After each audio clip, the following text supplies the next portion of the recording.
ওদের কাছে শুধু ওদেরটা ড্রাইভার। এই যে আমাদের আগে একটা আহত হয়ে গেছে, ওরা বলে সংগঠক হবে, স্লোগান দিচ্ছে দাঁড়ায় দাঁড়ায়। এখন আপনারা যাচ্ছেনটা কি? সবাই সবার অধিকার পাবে। আমাদের সাথে আলোচনা করা ছাড়া ওরা কিভাবে কমিটি ঘোষণা করে? আমাদেরকে না জানানো ছাড়া, পাবলিক এরপরে প্রাইভেট ন্যাশনাল 7 কলেজ কাউকে জানানো ছাড়া, মহানগরকে জানানো ছাড়া ওরা কিভাবে ঘোষণা করে? আপনি কোন ইউনিভার্সিটি থেকে? আমি স্টার্স ইউনিভার্সিটি। আচ্ছা, এখানে ওই যে ফেট হলো কিভাবে এই বিষয়টা? গরমে হচ্ছে হয়ে গেছে, ওখানে অনেক মানুষ তো গ্যাদারিং এ, গরমে হচ্ছে মানে হিট আউট। আচ্ছা, ঢাবির বেশ কিছু শিক্ষার্থী বলছে এটা হচ্ছে শুধু ঢাবিতে কমিটিটা হয়েছে, এটা তো সারা বাংলাদেশে না, তাহলে আপনাদের এখানে? ওইটাই তো ওরা কেন্দ্রীয় করে, এর আগেও কেন্দ্রীয় করছে না ওরা এরকম বলে পাবলিক নিয়ে করে, ওরা কেন্দ্রীয় কমিটি ঘোষণা করে দিচ্ছে না, আহ্বায়ক সদস্য সচিব, এইবারে ওরা সেম সিন্ডিকেট করতেছে। আর আমার কথা হচ্ছে দাবি কেন সেন্ট্রাল হোল্ড করবে? দাবি কি করছে?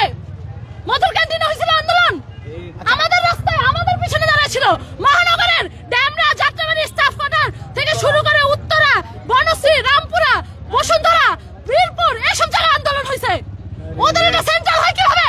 ধরো তো বাসার থেকে বের হয় নাই 17 তারিখের পরে আসছে। এখন নেতা হইতো সবাই না, নেতা হওয়ার সময় সবাই হাত আগে উপরে, কাজের সময় কেউ নাই। মাঠে কয়জন নেমে কাজ করছে? মানুষের সাথে গালিগালাজ কেন করতেছে? ওরা মাঠে 2 দিন নামছে, ওদের মধ্যে যারা মাঠে নামে তাদের নাম বাদ দিয়ে দিছে মাঠে নামে দেখে।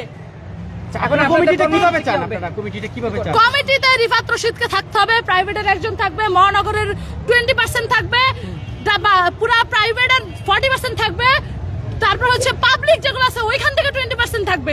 প্রত্যেকটা জায়গার স্টেক হোল্ড হতে হবে। আপনি কি পূর্বে এই প্রস্তাবটি তাকে দিয়েছিলেন? তারা আমাদের সাথে বসেই নেই, এটা তো হঠাৎ করে ওরাই তারা তাদের মতো সব করছে।